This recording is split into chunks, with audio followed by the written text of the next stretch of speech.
تو اب سوال یہ پیدا ہوتا ہے کہ اللہ تعالیٰ نے ہمیں کیوں تخلیق فرمایا ہے؟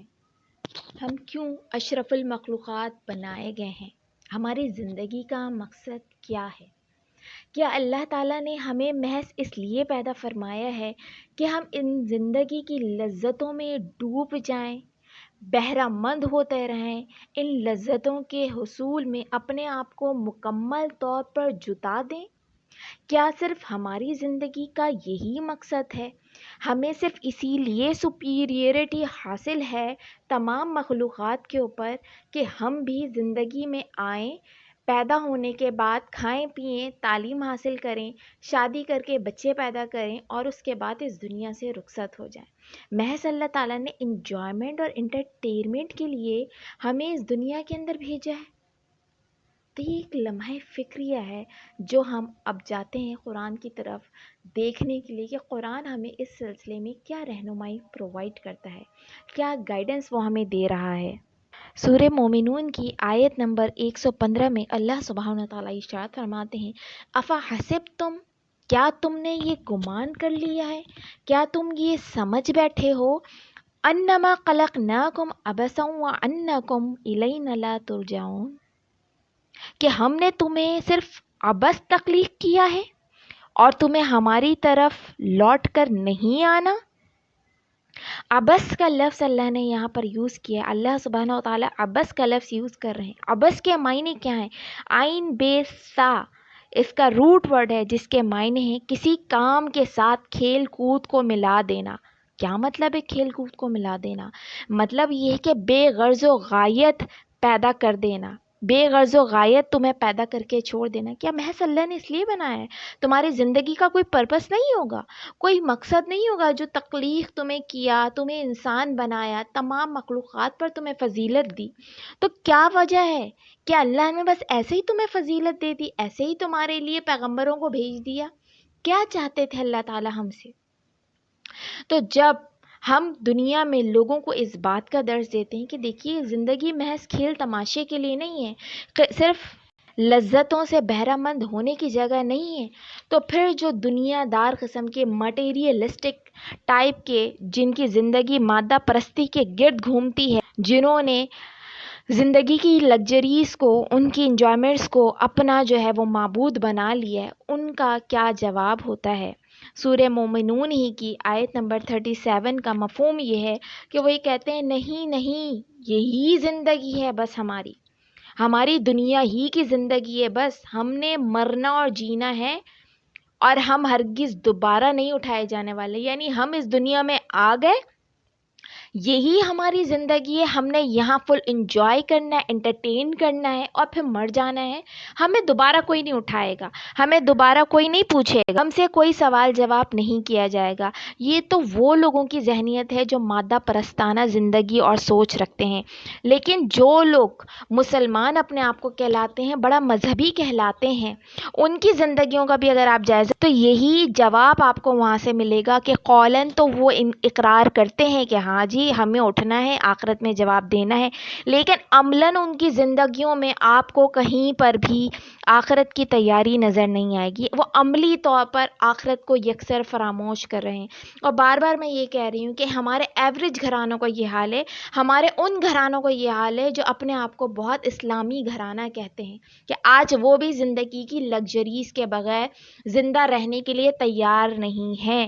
اگر فکر آخرت ہوتا، اگر سیرت رسول صلی اللہ علیہ وآلہ وسلم پر عمل کرنے کی بات ہوتی، اگر رول ماڈل ہمارے صحابہ کرام رضی اللہ تعالیٰ عنہ اور صحابیات رضی اللہ تعالیٰ عنہما ہوتی، تو کبھی بھی ہم ایسی لگژری لائف کو ترجیح نہ دیتے۔ حضرت عمر فاروق رضی اللہ تعالیٰ عنہ تو پتھر پر سر رکھ کر سو جایا کرتے تھے جبکہ آدھی دنیا پر وہ حکومت کرتے تھے، تو وہ کیا کسی اور سیاروں پر رہتے تھے؟ صحابہ کرام رضی اللہ تعالیٰ عنہ، اللہ کے رسول صلی اللہ علیہ وسلم، صحابیات، کیا وہ دوسرے سیاروں پر رہنے والی مخلوق تھی؟ وہ اسی دنیا میں بلکہ اس سے بھی زیادہ گرم ترین عرب کے ریگستانوں میں رہنے والے وہ لوگ تھے، اور وہ دنیا کی زندگی پر آخرت کو ترجیح دیتے تھے۔ آسائشوں میں رہ کر جو ہے وہ مطلب عبادت کرنا، واعظ و نصیحت کرنا بہت آسان کام ہوتا ہے، لیکن بات تو تب ہے کہ ہمارے اسلامی بھائی جن کو اللہ نے بہت نوازا ہے، وہ بھی اللہ کے رسول صلی اللہ علیہ وسلم کی طرح آئیں، سختیاں اٹھائیں، پیسہ ہونے کے باوجود کم پیسے میں رہنے کی کوشش کریں، زندگی لذتوں سے اپنے آپ کو الگ رکھنے کی کوشش کریں، تو پھر ہمارے جو دوسرے بہن بھائی ہیں ان پر بھی اس بات کا اثر پڑے کہ ہاں جی، دین ہمیں اس بات کی تعلیم دیتا ہے۔ آگے جو ہے اب اللہ تعالیٰ 3 طرح کے لوگوں کی ذہنیت کا یہاں پر ذکر فرما رہے ہیں سورہ مومنون کی آیت نمبر 55-56 میں، جس کا کچھ مفہوم کچھ اس طرح ہے کہ اللہ تعالیٰ نے جو نعمتیں انہیں دی ہوئی ہیں، مال اور بیٹوں سے اللہ نے انہیں نوازا ہے، یا جو بھلائیاں اللہ ہیں، تو اللہ نے بڑے طنزیہ انداز میں کہا ہے کہ کیا ہم انہیں بھلائیاں دینے میں سرگرم عمل ہیں کہ ہم صورت دکھا رہے ہیں؟ وہ یہ سمجھ رہے ہیں کہ ہمارا تو ان نعمتوں پر حق تھا، وہ اپنے حق سمجھ رہے ہیں، جبکہ اللہ سبحانہ وتعالیٰ کہتے ہیں کہ وہ ان کا حق نہیں تھا، وہ تو آزمائش کے لیے اللہ نے دیے تھے۔ اور جا بجا قرآن مجید میں آپ دیکھ لیجئے کہ مال اور اولاد کو اللہ تعالیٰ نے آزمائش کہا ہے کہ تمہارے لیے فتنہ ہے، تمہارے لیے آزمائش ہے۔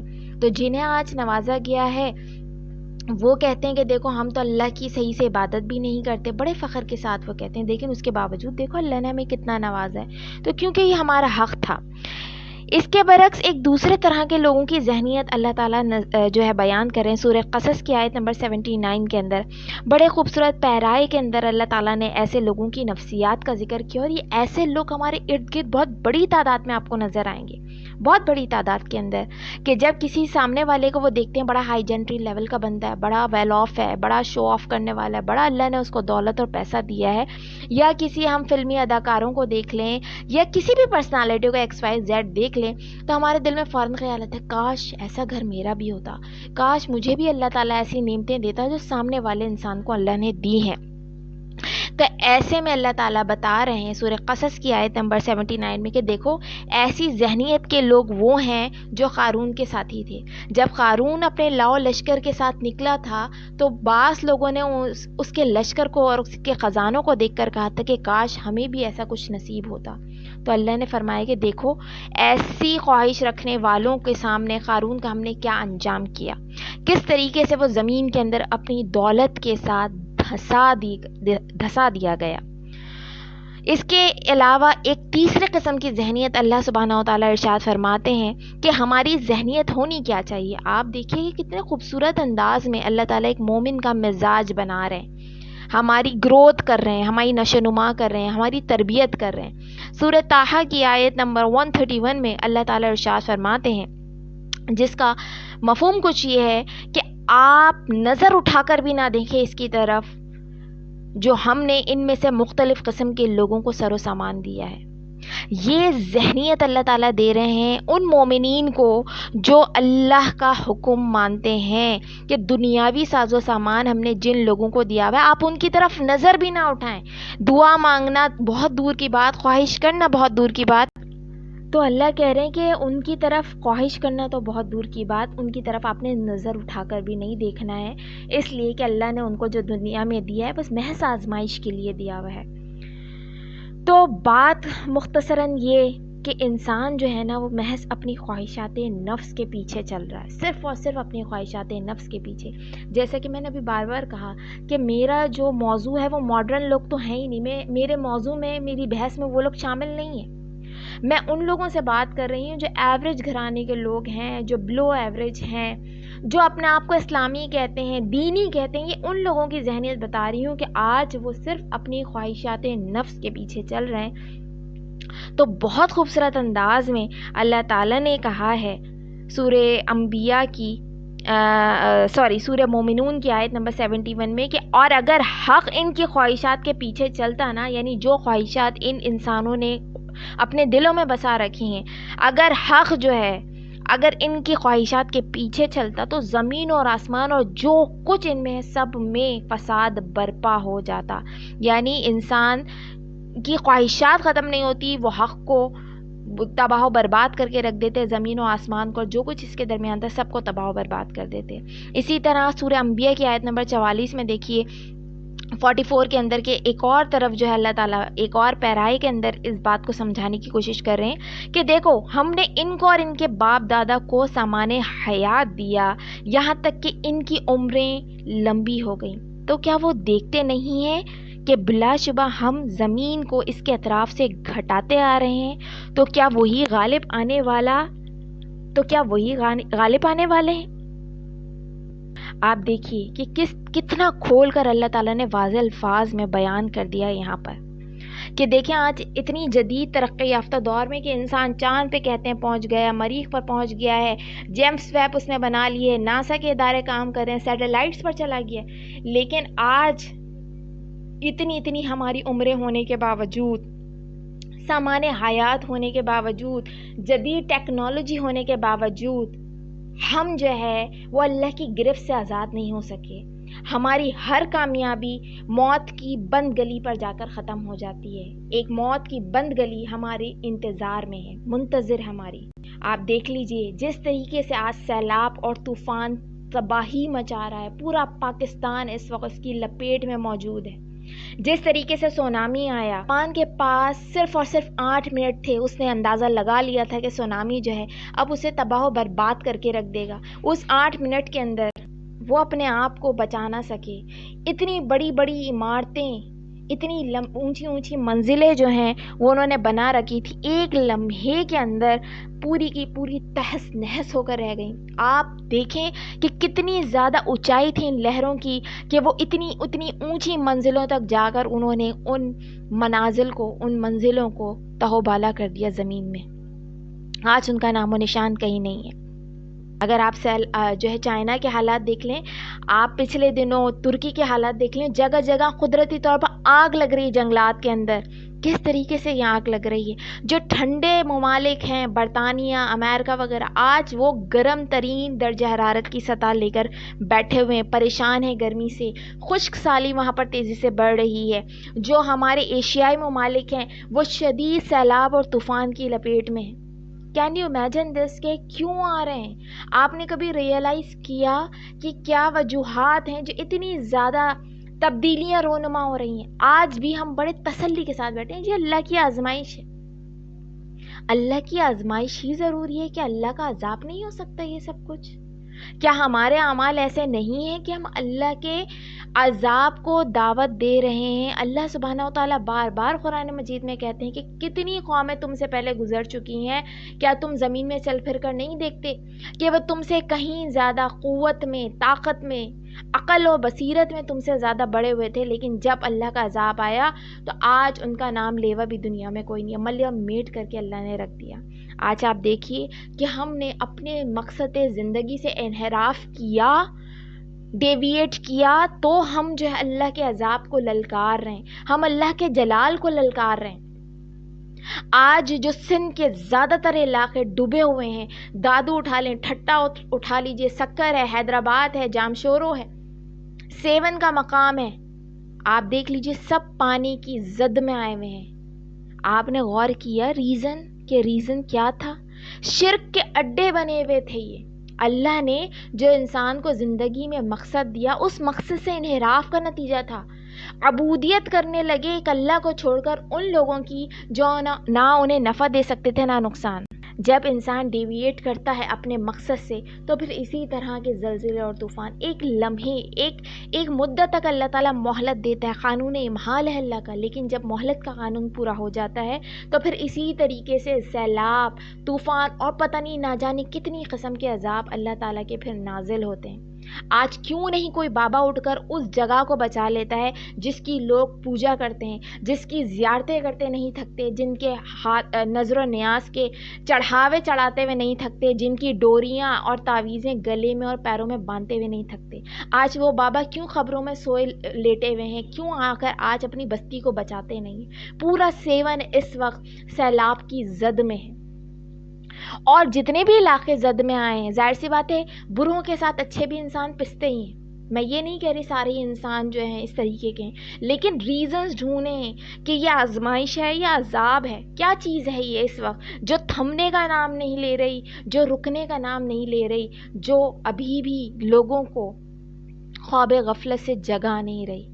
کتنے لوگوں کے میں نے اسٹیٹس دیکھے ہیں جن کے اوپر میمیز لگی ہوئی ہیں سیلاب کی اور طوفان کی، مطلب وہ